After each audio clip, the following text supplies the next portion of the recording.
Welcome to my YouTube channel എൻ്റെ വഴികൾ. ഏവർക്കും എൻ്റെ വഴികളിലേക്ക് സ്വാഗതം. ഇനിയും എൻ്റെ ചാനൽ സബ്സ്ക്രൈബ് ചെയ്യാത്തവർ സബ്സ്ക്രൈബ് ചെയ്യുക. എൻ്റെ വീഡിയോ ഇഷ്ടമായ ലൈക്ക് ചെയ്യുക. തുടർന്നും എൻ്റെ വീഡിയോകൾ ലഭിക്കുന്നതിന് വേണ്ടി ബെല്ലൈക്കൺ അമർത്തുക. ഇസ്രായേലും ഹിസ്ബുള്ളയും തമ്മിലുള്ള സംഘർഷം രൂക്ഷമാവുന്നു. ഹിസ്ബുള്ള വീണ്ടും ഒരു ഡ്രോൺ വീഡിയോ കൂടി പുറത്തുവിട്ടു. ഈ വീഡിയോയിലൂടെ ഹിസ്ബുള്ള പുറത്തുവിട്ടത് ഇസ്രായേലിൻ്റെ അധിനിവേശ ഗോലാൻ കുന്നിലെ മിലിറ്ററി സൈറ്റുകളായിരുന്നു. ഇതിലൂടെ ഹിസ്ബുള്ള ഇസ്രായേലിന് നൽകുന്ന മുന്നറിയിപ്പ് ഇസ്രായേലിന്റെ തന്ത്രപ്രധാനമായ ഇടങ്ങളിലെ മിലിറ്ററി സൈറ്റുകൾ ഹിസ്ബുള്ളയുടെ കയ്യെത്തും ദൂരത്തിലാണെന്നുള്ളതാണ്. കഴിഞ്ഞ മാസം ഹിസ്ബുള്ള വടക്കൻ ഇസ്രായേലിലെ മിലിറ്ററി ബേസുകളുടെ ഒരു വീഡിയോ പുറത്തുവിട്ടിരുന്നു. ഇതിലൂടെയൊക്കെ ഹിസ്ബുള്ള ഇസ്രായേലിന് നൽകുന്ന താക്കീത് ഇസ്രായേലിന്റെ എയർ സ്പേസിലേക്ക് നുഴഞ്ഞു കയറി ഇസ്രായേലിന്റെ തന്ത്രപ്രധാനമായ മേഖലകൾ ഞങ്ങൾക്ക് ആക്രമിക്കാൻ കഴിയുമെന്നുള്ളതാണ്.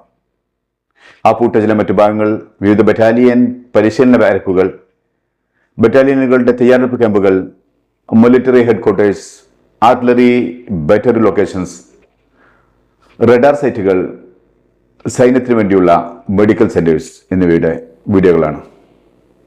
ഹിസ്ബുള്ള ഈ ഇസ്രായേലിന് നൽകുന്ന മെസ്സേജ് ഈ സൈറ്റുകളുടെയൊക്കെ ഫൂട്ടേജുകൾ എടുക്കാൻ മാത്രമല്ല, അവ നശിപ്പിക്കാനും ഞങ്ങൾ കഴിയുമെന്നാണ്. യുദ്ധവ്യാപനത്തിന് ശ്രമിക്കുന്ന ഇസ്രായേലിന് നൽകുന്ന മുന്നറിയിപ്പ് കൂടിയാണിത്. കഴിഞ്ഞ ആഴ്ച ഹിസ്ബുള്ളയുടെ റോക്കറ്റുകൾ ഗോലാൻ കുന്നിൽ പതിച്ചിരുന്നു. അതേസമയം തെക്കൻ ലബനോനിൽ ഇസ്രായേലിന്റെ ശക്തമായ ആക്രമണം നടക്കുന്നതിനാൽ പതിനായിരങ്ങളാണ് അവിടെ നിന്നും വീട് വിട്ട് ഒഴിഞ്ഞു പോയിട്ടുള്ളത്. തെക്കൻ ലബനാനിലെ പല വില്ലേജുകളും പട്ടണങ്ങളും കാലിയായി കിടക്കുകയാണ്. ഇസ്രായേലിന്റെ എയർ സ്ട്രൈക്കിലും ഡ്രോൺ ആക്രമണത്തിലും ഹിസ്ബുള്ളയുടെ പല മെമ്പർമാരും നേതാക്കന്മാരും മുമ്പ് കൊല്ലപ്പെട്ടിട്ടുണ്ട്. സമ്മർ സീസണിൽ സദേൺ ലബനോനിലേക്ക് ആളുകൾ കൂടുതലായി വരുന്ന പ്രവണതയുണ്ട്. പൂത്തൊലിഞ്ഞു നിൽക്കുന്ന കുന്നിൻ ചെരുവുകളുടെയും കുന്നുകളുടെയും മനോഹാരിത ആസ്വദിക്കാനും ശുദ്ധവായു ശ്വസിക്കാനും. എന്നാൽ ഇപ്പോൾ ആർട്ടറി ഷെല്ലിങ്ങിന്റെയും വെടിയേച്ചയുടെയും യുദ്ധവിമാനങ്ങളുടെയും ഒക്കെ ഭയാനകമായ ശബ്ദം ആളുകളെ വല്ലാതെ അലോസരപ്പെടുത്തുകയും ഭയപ്പെടുത്തുകയും ചെയ്യുന്നുണ്ട്. ഇത് ആളുകളുടെ സഞ്ചാര സ്വാതന്ത്ര്യത്തെ ഇല്ലാതാക്കുകയും ചെയ്തിട്ടുണ്ട്. ദേവദാരു മരങ്ങൾ പൂത്തു നിൽക്കുന്ന കുന്നിൻ ചെരുവുകളും അവയുടെ മാസ്മരിക സൗന്ദര്യവും ലബനോന് സ്വന്തമാണ്. എന്നാൽ തീത്തുപ്പുന്ന യുദ്ധം പ്രകൃതിയെ എത്രമാത്രം ആ പഴയ സൗന്ദര്യത്തോടെ നിലനിൽക്കാൻ അനുവദിക്കുമെന്ന് ആർക്കും അറിയില്ല. പ്രധാനപ്പെട്ട യുദ്ധ നിരീക്ഷകർ പറയുന്നത് ഹിസ്ബുള്ള ഈ വീഡിയോയിലൂടെ ചൂണ്ടിക്കാണിക്കുന്നത് ഈ ലക്ഷ്യങ്ങളുടെ ആക്രമണവും നശീകരണവും ഹിസ്ബുള്ളക്ക് സാധ്യമാവുമെന്നാണ്. മാത്രമല്ല, ഇത് ഇസ്രായേലിന് നൽകുന്ന സന്ദേശം ഒരു തുറന്ന യുദ്ധം ആരംഭിക്കുന്നതിന് മുമ്പ് ശരിയായി ചിന്തിക്കണം എന്ന് കൂടിയാണ്.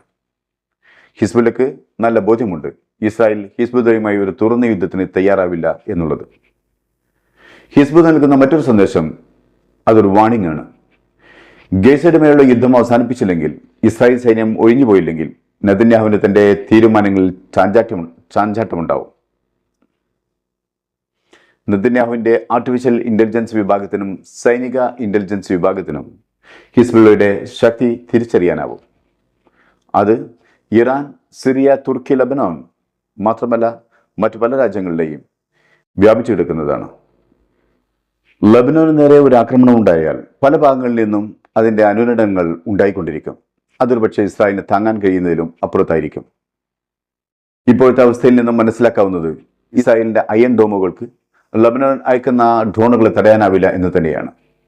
ഈ ഡ്രോണുകളുടെ രൂപകൽപ്പന തന്നെ നുഴഞ്ഞുകയറ്റത്തിന് ഉതകുന്ന രീതിയിലാണ്. അതിന്റെ വേഗതയും പറക്കുന്ന രീതിയുമെല്ലാം കൂടുതൽ പരിഷ്കരിച്ചതാണ്.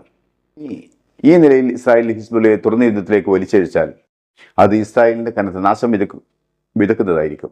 അതല്ലെങ്കിൽ ഇസ്രായേലിന്റെ ഹിസ്ബുള്ളയുടെ വീഡിയോയിൽ കാണിക്കുന്ന ടാർഗറ്റുകൾ ബില്യൺ കണക്കിന് ഡോളറുകൾ ചിലവഴിച്ച് മാറ്റേണ്ടതായി വരും.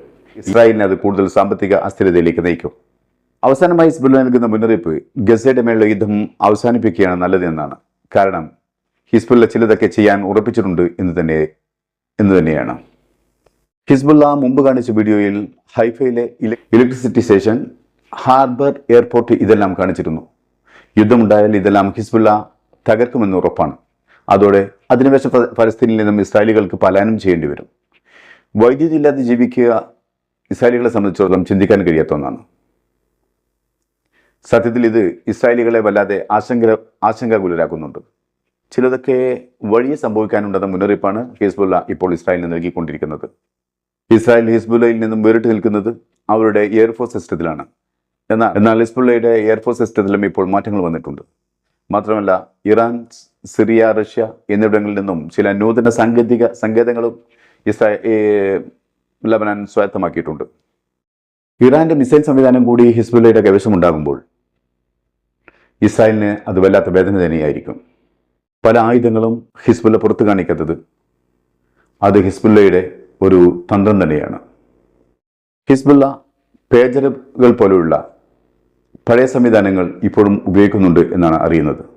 ഹിസ്ബുള്ള സദേൺ ലബനാനിലും ബക്കാവയിലുമുള്ള അവരുടെ യൂണിറ്റുകൾക്ക് സ്വയം കാര്യങ്ങൾ തീരുമാനിക്കാനുള്ള അവകാശം നൽകിയിട്ടുണ്ട്. അതിർത്തിയിൽ ഇസ്രായേലിനെ നേരിടാൻ 300ഓളം സ്വയം ഭരണാധികാരമുള്ള യൂണിറ്റുകൾ ഹിസ്ബുള്ളക്കുണ്ട്. എന്നാൽ ആക്രമണമോ യുദ്ധമോ ഉണ്ടായാൽ ഈ യൂണിറ്റുകളെ നിയന്ത്രിക്കാൻ വേണ്ടത്ര കമാൻഡേഴ്സും ഹിസ്ബുള്ളക്കുണ്ട്. ഈ പേജറുകളിൽ ചില നമ്പറുകൾ മാത്രമാണ് ഹിസ്ബുള്ള ഉപയോഗിക്കാറ്. അത് തന്നെ 24 മണിക്കൂറിനുള്ളിൽ മാറിക്കൊണ്ടിരിക്കുകയും ചെയ്യും. അതിനാൽ ഇസ്രായേലിന്റെ ഇന്റലിജൻസ് സംവിധാനത്തിന് അത് തിരിച്ചറിയുക ദുഷ്കരമാണ്. ഹിസ്ബുള്ളയുടെ 1, 2, 10 കമാൻഡേഴ്സ് നഷ്ടപ്പെട്ടാലും അത് ഹിസ്ബുള്ളയുടെ സംവിധാനത്തെ കാര്യമായി ബാധിക്കുകയില്ല. അത്രമാത്രം വിശാലമാണ് ഹിസ്ബുള്ളയുടെ സംവിധാനവും സൈനിക ബലവും.